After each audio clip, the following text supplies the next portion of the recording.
south side inside of the natural X-Men do a lot of damage. There's going to be sunken colony at the 3 o'clock position. Hydra was expecting a Zealot attack, which did come in. Hydra then is down as well, so might go for a lurker, actually, instead of anything else. Few Corsairs out there to fight back along those cannons. Mutalo should not be flying in at the location he was going for. Still producing Corsairs, adding in more gateways, and has Templar Archives out there as well, so we're probably going to see Templar out very soon. And he's going to have to be very careful with those Templar. Putting down another photon cannon inside his main, just so that those Mutalos can't run in for the south, because it is the best position for them to fly in over. They could try in from the north, but I think the Corsairs are going to be ready for them there at all times. And let's see. For now, Hydra's going to focus on production, apparently, just on 3 bases right now. I haven't really seen him. He did get a quite sizable Muta army out there, but I'm not quite sure if he's reinforcing it very highly. He has some Scourge out there to try to pick off those Corsairs, because he knows if he takes all the air superiority, completely obliterates the Corsairs, going to be in a decent position. There is an Archon on the ground, though, so he's definitely going to be an important factor.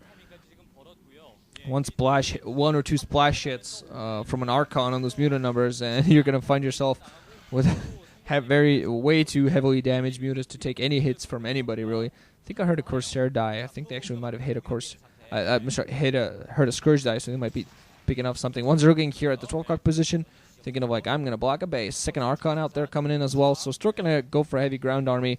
Hydra's being made by the opposite. Yeah, Hydra going for a lot of Hydras.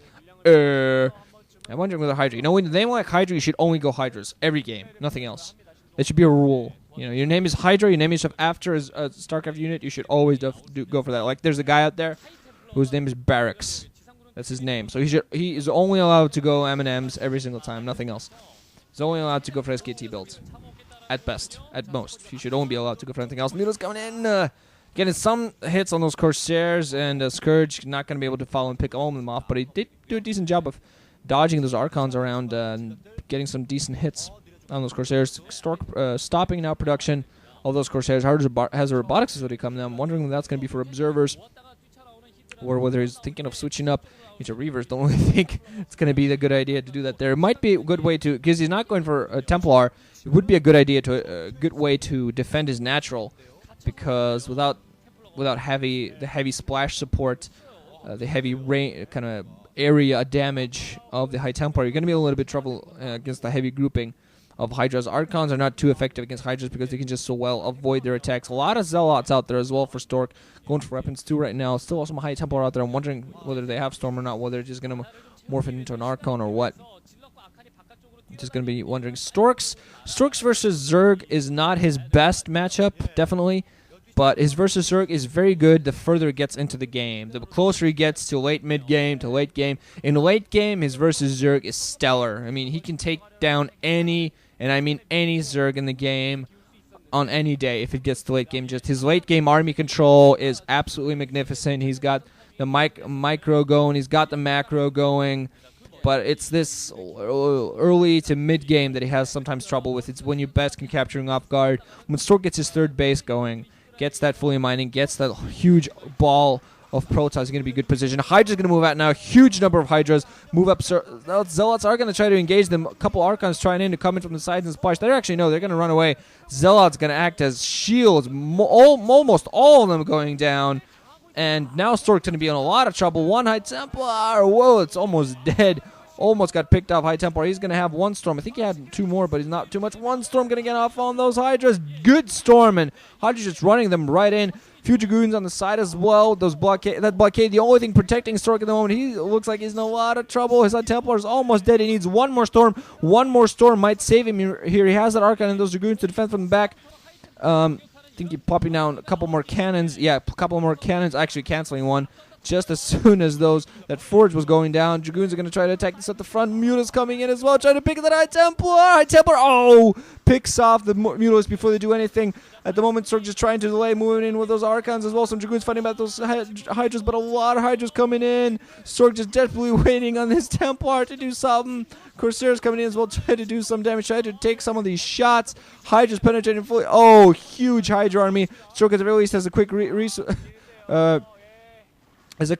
to resupply some troops, but he's looking like in a lot of trouble. He's hiding that High Templar waiting on that Storm, waiting in a large Hydra grouping. This could be absolutely brilliant play. One Storm going to come in and a lot of Hydras do a lot of damage, but not nearly enough. Still a lot of reinforcements in for Hydra, and GG from Stork. Oh, God, that's what I said. Did not manage to get in that late game, just 2 bases, and gets caught with a Hydra bust at just the wrong time. One of the biggest mistakes he did was engaging there in the middle with all those Zealots and Archons, nothing to support, no Dragoons to support either. He should have actually just ran back to his own base, tried to fight with some cannons to support the back at least, or some High Templars, but unfortunately not going for him there. So Stork going to move on to the losers, and I'm yet again forced to pray that Stork can win. So we're going to see what happens. GG guys, thanks for listening. Ranching out.